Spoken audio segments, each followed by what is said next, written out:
전 세계 사람들이 한국어를 좋아해서 한국어를 배우고 있습니다. 음을 좋은 기간에 맞춰가지고 과학적으로 분석할 수 있는 능력이 있는 게 어마어마한 힘이라고 저는 보고 있습니다. 원래 28개 글자였는데 사라진 글자가 있습니다. 이런 것들 다 우리가 다시 쓴다 그러면은 어마어마하게 우리가 발음을 더 낼 수 있습니다. 그리고 그 중에서 이제 사라진 글자가 있습니다. 원래 28개 글자였는데 이게 아래 아 모음 중에 아래 아가 사라지 이게 건설음이거든요. 이게 왜냐면 흐린민족 해례본에 음가가 나와 있어요. 혀를 오므려서 소리가 깊다고 돼서 이게 그 영어의 R 같은데요? 아니 그게 아니라 이게 건설음이라 가지고 이 산스 할 때 이거였고요. 그러니까 우리나라 말에는 없어졌지만 외국에는 다 있죠. 그러니까 그 다음에 반치음 세모라고 하는 거. 스도 아니고 즈도 아니고 반치음 세모가 있었고 그 다음에 이제 꼭지 이응 그냥 무음으로는 이응하고 응할 때 응하고 이거를 이제 구분했었는데 이게 합쳐졌죠. 그러니까 이건 전 문제 없다고 봐요. 그 다음에 우리는 획이 하나씩 가면서 이제 타금이 되는데 그에서 크가 되고 스에서 즈가 되고 뭐 이런 것처럼 그래서 이응에서 히읗 두 개 가기 전에 중간에 하나만 가는 건 의에서 흐 가기 전이니까 이거거든요. 하. 그러니까 이게 이 소리를 낼 수 있는 거예요. 네. 그리고 나서 더 중요한 게 또 사라진 것 중에 안타까운 게 비읍 순경음, 피읍 순경음입니다. 이 순경음 비읍이라고 그러죠. 나와 있습니다. 순경음이라는 게 뭐냐면 수는 밑에 이응을 쓰면 더 가벼워진 소리다. 그러니까 뭐냐면 부가 아니라 푸가 아니라 푸. 그러니까 가볍게 된다. 그 다음에 쌍니은도 쓸 수 있었고 쌍히읗, 쌍리을도 썼어요. 시옷디귿 왜?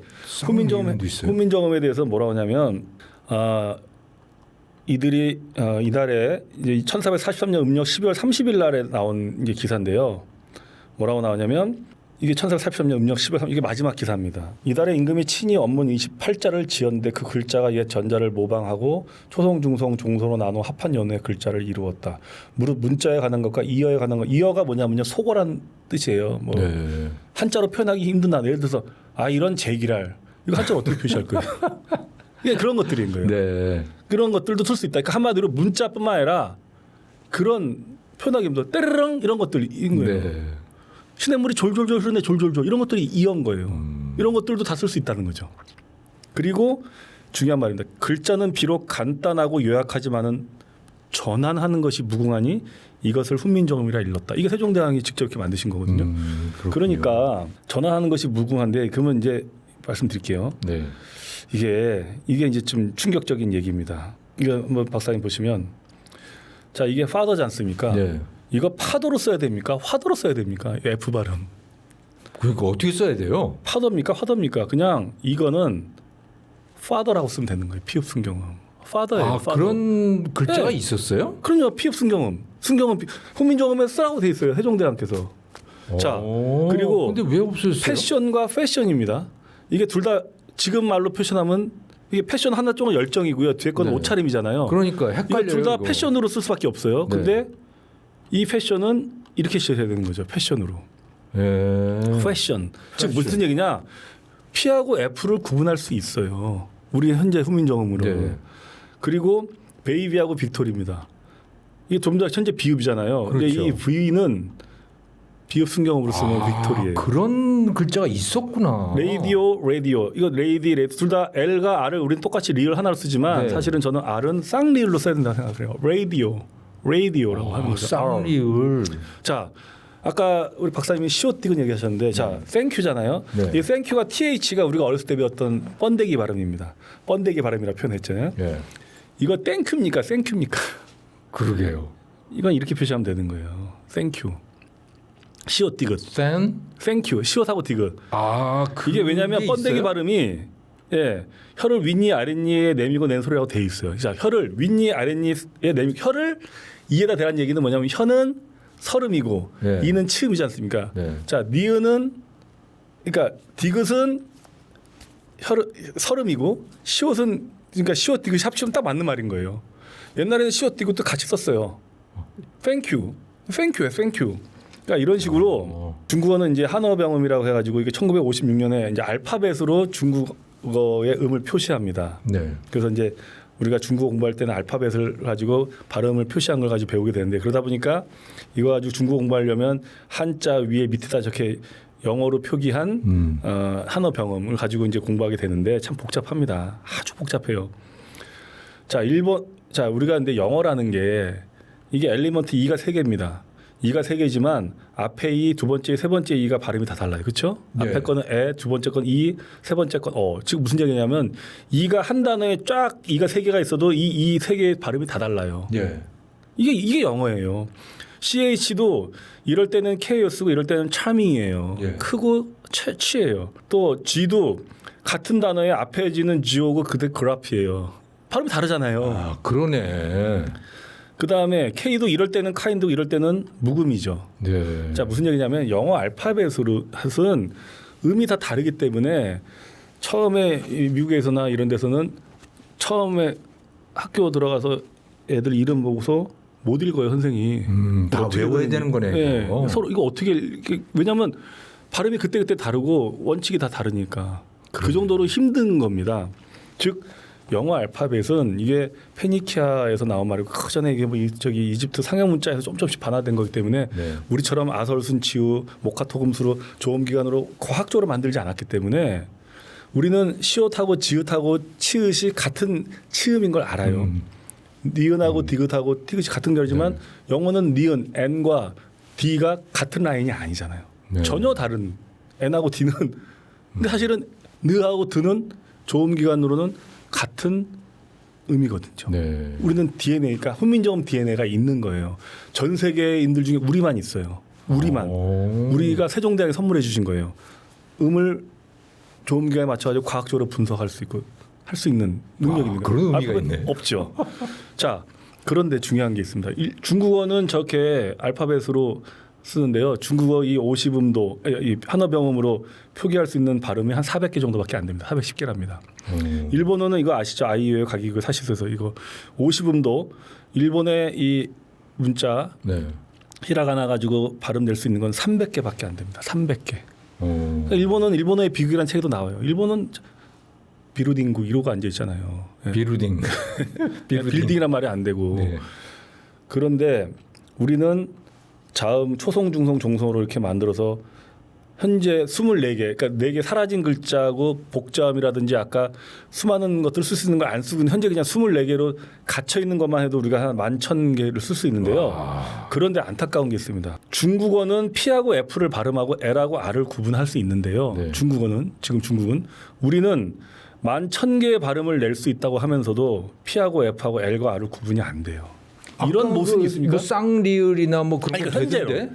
현재 한글로는 표현이 안 되잖아요. 예. 제가 주장하는 바예요. 없어져 버렸네요. 그게. 그래서 이렇게 복자음들 사라진 소리라든지 이런 것들 다 우리가 다시 쓴다 그러면은 어마어마하게 우리가 발음을 더 낼 수 있습니다. 그러고 보니까 살리면 되겠는데요? 이게 쓰기 시작하면 이게 1933년도에 일제 강점기 때 조선어학회에서 이제 사라진 우리나라 말에 사라진 글자들을 해서 뭐 아래아도 없애고 다 없애는 건 좋아요. 그때는 좋다 이겁니다. 그냥 그때는 단순화하려고 그런 겁니까? 단순화하는 거고 조선어에 없는 표기니까 그냥 단순화했다는 건 좋습니다. 네. 그런데 그건 1933년 전 거의 90년 전에 이제 일제 강점기 때 만들어 놓은 한글 네. 이제 변화돼야 되지 않습니까? 네. 저는 이제 이 글로벌 시대에 이 팍스 코리아나의 시대에 전 세계인들이 한국을 배우는데 우리가 P하고 F도 구분을 못하고 외국 사람들이 자기 나라 이름 표기할 때 야 원래 우리 한글 훈민정음은 표시할 수 있어 순경음이라는 것도 있었고 그러니까 다시 시작하면 되겠는데요, 진짜. 그렇죠. 왜냐하면 외국 사람들은 알파벳 가지고도 표기 안 되는 것도 위에다가 물결도 표시하고 동그라미도 표시하고 해가지고 막 말도 안 되게 표시해가지고 없는 발음들을 쓰는데 우리는 세종대왕이 이미 600년 전에 만들어놨는데 그러네요. 지금 꼼짝도 안 하고 있어요. 이게 그 글로벌 시대에 저는 이거 좀 새로 하자 그러면 안 돼요? 이렇게 저는 그래야 된다고 생각을 하고 있습니다. 네. 자 그런데 제가 이제 이게 이제 세계 문자 서령 이집트 문자에서 시작이 된 게 예. 뭐 어떻게 보면 여기서 이제 이걸 여기서 이제 줄여가지고 이제 페니키아 문자가 되고 여기서 페니키아 문자가 발전하면서 이제 그리스 라틴 문자가 나오고 이게 인도 문자고 이게 아랍 문자고 키릴 문자거든요. 이게 다 이제 문자 계보인데 맨 마지막에 1443년에 나온 게 우리의 훈민정음 한글 가나다라입니다. 다 AD, 자, AD 근데 9세기. 제가 한 가지 좀 네. 말해드리겠습니다. 만약에 1443년 세종대왕께서 만약에 세종대왕께서 훈민정음을 만들지 않았다면 저 가끔씩 그런 생각을 하거든요. 네. 야, 저는 정말 이거 공부해보면서 만약에 세종대왕이 정말 이 하늘이 낸 정말 하늘이 우리 민족에게 준 건데요. 정말 천재이신데 만약에 세종대왕이 훈민정음을 만들지 않았으면 어땠겠나 저는 소름이 돋습니다. 왜 한자 그러냐면요. 쓰고 있을까요? 그럼? 자 보여드릴게요. 훈민정음이 이렇게 위대한 글자가 나왔음에도 불구하고 반포한 지 58년에 1504년에 연산군 10년에 네. 세종 연산군이 앞으로 업문을 쓰지 못하게 합니다. 뭐라고 하냐면 업문을 가르치지도 말고 배우지도 말고 이미 배운 자도 쓰지 못하게 하며 모든 업문을 아는 자는 한성오부로 하여금 적발하고 고하게 하되 알고도 고발하지 않는 자는 이웃 사람을 아울러 죄주라. 살벌합니다. 저렇게 했구나. 이렇게 했습니다. 그러니까 암암리에 그냥 쓰는 사람들 쓰긴 썼어요. 그래도 그 이후에도 아예 사라진 않고 왕실에도 쓰긴 쓰고 했지만 이렇게 탄압을 당했고요. 그 다음에 이 이후로 양반들이 훈민정음을 제대로 배우지 않습니다. 배운 사람들은 물론 배웠지만 왜 못 쓰게 한 거예요? 천하다고 그런 거예요? 왜냐하면 이제 투서 자기를 욕하는 게 업문으로 나붙으니까 연산군이 이제 소위 말해서 이제 충격을 먹은 거죠. 아무나 글을 쓸 수 있는 게 싫은 그렇죠. 거군요. 그리고 나서 1894년에 가서 고종 31년에 가서 갑오개혁 때 우리 훈민정음이 드디어 공식 문자가 됩니다. 반포한 지 448년 만에 조선의 때구나. 공식 문자로 됩니다. 그 얘기는 뭐냐면 448년 동안 암암리에서 해례본이라는 것도 이제 없다 보니까 그 당시에 일제강점기 때 활동했던 국어학자들은 훈민정음 해례본도 모르는 상태에서 주시경 선생 뭐 그런 그런 사람들 몰랐던 거예요? 몰랐던 거죠. 1940년에 이게 밝혀진 거니까 자 일본 문자는 아까도 말씀드렸듯이 백제 한자를 도입하면서 우리의 향찰 이두의 영향을 받아가지고 히라가나 가타가나가 6세기 때 만들어집니다. 한 1500년 전에.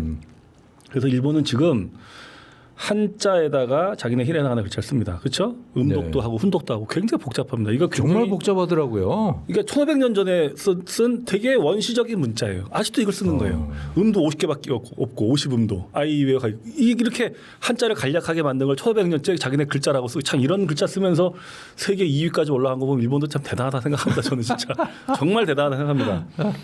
자 그럼 베트남 문자 보세요. 베트남 요즘 뭐 핫하지 않습니까? 베트남 마찬가지입니다. 기원전에 한자를 쓰다가요.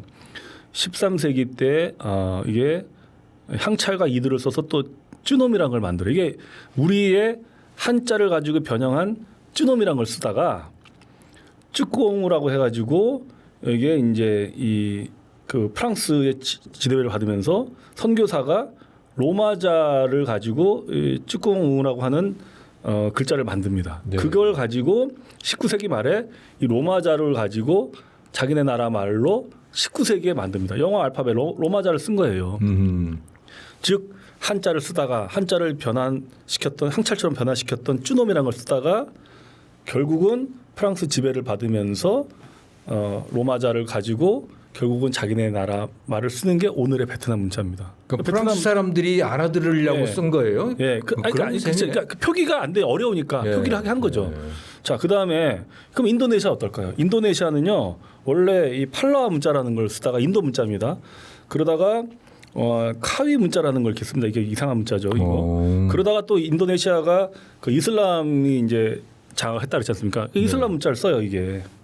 이게 자유 문자예요. 이슬람 문자 써요. 그러니까 이거 쓰다가 키위 문자 쓰다가 자유 문자 쓰다가 그다가 결국 어떻게 하냐? 20세기 초에 결국 다시 로마자를 도입을 해요. 그 인도네시아도 결국 뭘 쓰는지 아세요? 영어 알파벳으로 씁니다. 알파벳 써요? 네. 자기네 나라 발음을 알파벳으로 그냥 쓰는 거죠. 자, 그럼 말레이시아 어떨까요? 말레이시아도 마찬가지입니다. 말레이시아도 인도계 문자를 4세기 때 쓰다가 마찬가지 아랍 상인들에 의하죠. 아랍 문자를 자유 문자를 씁니다. 왜냐하면 또 이 말레이시아도 인도 이슬람이 이제 14세기 때 활약을 하니까 그러다가 루미 문자라고 포르투갈 또 이 말레이시아 포르투갈하고 네덜란드의 식민 영국 식민 지배 받으면서 결국은 말레이시아 문자도 뭐로 쓰는지 아세요? 영어 알파벳으로 쓰는 거예요. 말레이시아도 그런군요. 그럼 제가 박사님, 우리는 훈민정음이 있었는데도 불구하고 500년 조선왕조 500년 내내 한자만 썼어요, 그렇죠? 예. 양반들이 지배계층도 쓰지도 않고 있는데도 안 썼습니다. 그런데 만약에 없었다면은 세종대왕께서 훈민정음을 만들지 않았다면은 우리는 조선 500년 동안 뭘 썼을까요?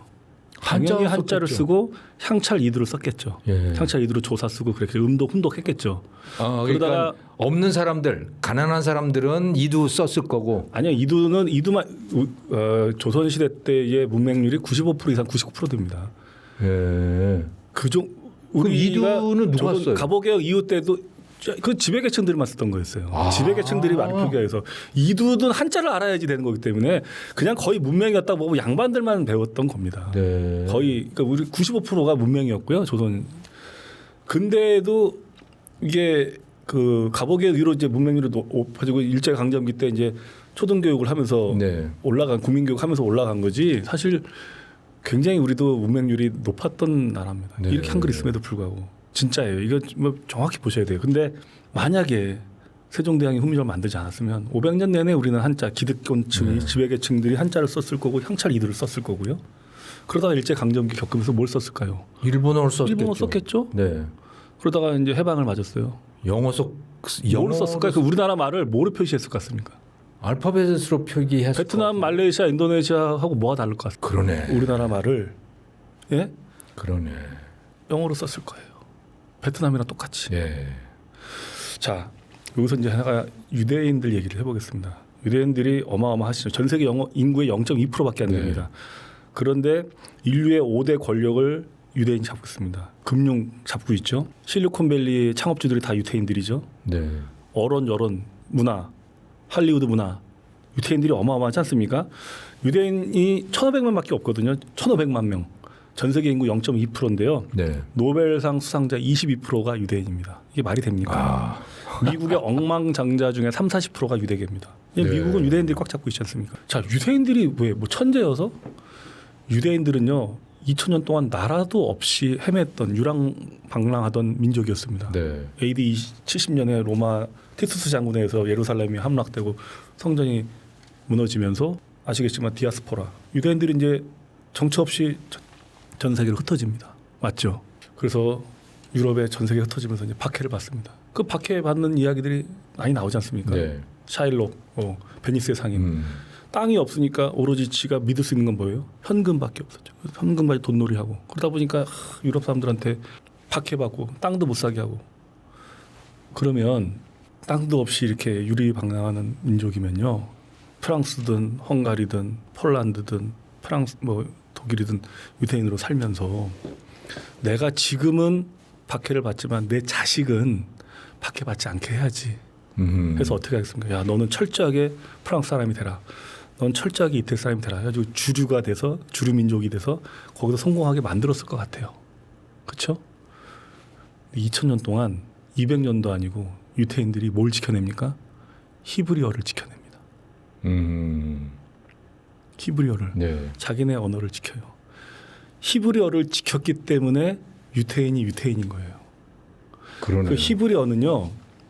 이 2500년 전에 만들어진 거예요. 페니키아에서 시작된 아람 문자로 바벨론 유수 이스라엘 백성들이 바벨론으로 포로로 끌려갈 때 그 바벨론에서 쓰던 문자를 베껴가지고 만든 거 발전시킨 게 그래서 히브리 언어가 보시면 이렇게 방형 문자라고 해가지고요. 이게 히브리 문자거든요. 네. 이게 되게 원시적인 문자예요. 이게 방형 문자라고 왜 방형이냐면 사각처럼 생겼다 해서 방형 문자인데 이 구별하기도 쉽지 문자가 않겠네요. 2500년 전에 쓰던 거를 지켜냅니다. 왜? 모세 오경이라고 그러지 않습니까? 토라라고 하는 율법 하나님으로부터 받은 거죠. 자기는 선택받았어요. 네. 이걸 외우고 기도하고 율법을 외울 땐 이걸 하는 거예요. 자식들한테도 연수하고. 그러니까 히브리어를 2000년 동안 지켜냅니다. 아하. 무서운 거 아닙니까? 여러분 전 세계를 잡았던 게 청나라인데 청나라가 만주족입니다. 네. 그렇죠. 원나라 다음에 청나라 어마어마하죠. 명나라 다음에 청나라 있지 않습니까? 이 청나라가 만주족인데 만주족은 지금 없습니다. 만주족은 사멸했어요. 왜? 만주어가 없어요. 만주 글자 있지 않았어요? 이제 없어요. 만주어를 쓴 사람 없고 지금 뭐 몇십 명 남아 있는 걸로 알고 있어요. 끝났어요. 다 한자를 썼습니까? 중국을 호령하고 전 세계 당시 16, 17세기 때 청나라가 17세기, 18세기 청나라가 전 세계 GDP 30%였습니다. 네. 어마어마한 민족이었어요. 만주족이. 그런데 어떻게 됐습니까? 200년 만에 민족이 없어져 버렸어요. 200년 만에. 왜? 말을 안 하고 한자 쓰고 중국어를 쓰니까. 그런데 이스라엘 유태 민족은 2000년을 지켜냅니다. 그리고 2500년 전에 만들어졌던 저 조악한 히브리 문자를 지켜냅니다. 그게 저는 유대인의 힘이거든요. 네. 자, 한국은 어떻습니까? 2세, 3세가 되면 미국의 2세, 3세 되면 어떻습니까? 미국 3세 되면 일본의 3세 되면 미국 사람 되겠죠. 미국 사람 되잖아요. 네. 이민 가서 2세만 돼도 집에서 영어를 쓰고 한국어 안 쓰게 되고 그런 사람들이 많아지거든요. 우리가 한국인이 한국인으로 지켜낼 수 있었던 거는 저는 500년 전에 580년 전에 세종대왕이 만든 이 훈민정음이 크다고 생각하고요. 이 한글로 인해서 우리 말을 담을 수 있고 가장 과학적으로 담을 수 있기 때문에 네. 한국인으로서 정체성을 지킬 수 있었고요. 이 한국어가 전 세계적으로 지금 인기가 있어서 전 세계 사람들이 한국어를 배우려고 합니다. 아까 제가 팍스 코리아나가 전 세계 유례가 없는 코리아나라고 했는데요. 6번째 페르시아나, 팍스 로마나, 팍스 몽골리카, 팍스 브리테니카, 팍스 아메리카는 전부 다 강한 군사력에 의해서 지배를 해서 네. 질서를 지켰던 거예요. 근데 근래 역사에 인류 역사 유례가 없는 전 세계 사람들이 한국어를 좋아해서 한국어를 배우고 있습니다. 특히 동남아에서 전 세계에서 그렇게 배우는 사람이 많습니다. 많죠. 예, 저는 우리는 그 5개의 제국 팍스 제국 중에 그들은 다 침략을 하고 거느렸거든요. 우리는 한 번도 그런 적이 없어요. 네. 남의 민족을 침략만 당했지 그러지 않고 우리는 우리의 문화력과 우리의 우수함으로 하나씩 하나씩 침투를 해서 우리의 문화, 우리의 경제력을 퍼뜨리고 있고 특히 아시아에서 이 팍스 코리아나에 많은 사람들이 한국을 유토피아로 생각하고 동남아에서 지금 우리 한국에 와서 공부하러 온 유학인 30만 명이 넘습니다. 우리 대학생들 중에 12명 중에 1명 외국인이에요 이제. 네. 굉장히 물론 뭐 미국 영미권의 유학생들이 아직 멀었지만 그래도 우리가 인구 대비했을 때 우리나라에 와 있는 이제 유학생들이 엄청나게 성장했고 우리나라 지금 대학생들을 유학생들이 먹여 살리고 있습니다. 대학교들을. 저는 이게 어마어마한 힘이라고 저는 보고 있습니다. 그렇군요. 어마어마한 힘이라고 보고 있고요. 네. 이 팍스 코리아나에 저희가 가나다라는 브랜드로 이제 한국어 서비스를 하는데 참 저는 많은 국민들이 좀 응원해 줬으면 좋겠다는 생각이 네. 좀 듭니다. 예, 그래서 응원합니다. 일단 뭐 제가 너무 두서없이 막 이런 얘기 많이 했네요. 예. 오늘 가슴 벅찬 강의였습니다. 아 그래요? 아 제가 네. 너무 그냥 뿌듯하고 벅차고 그랬습니다. 아유 감사합니다. 네, 예. 시간이 어떻게 가는지 몰랐네요. 아 그러게. 네, 네, 네, 아이고 오늘 좋은 말씀 너무 감사합니다. 네, 감사합니다. 네, 또 모시고 싶습니다. 네, 감사합니다. 또 불러주십시오, 박사님. 아, 그럼요. 네, 감사합니다. 비즈니스도 성공하시길 바랍니다. 예, 감사합니다. 네, 여러분 시청해 주셔서 감사합니다. 또 뵙겠습니다.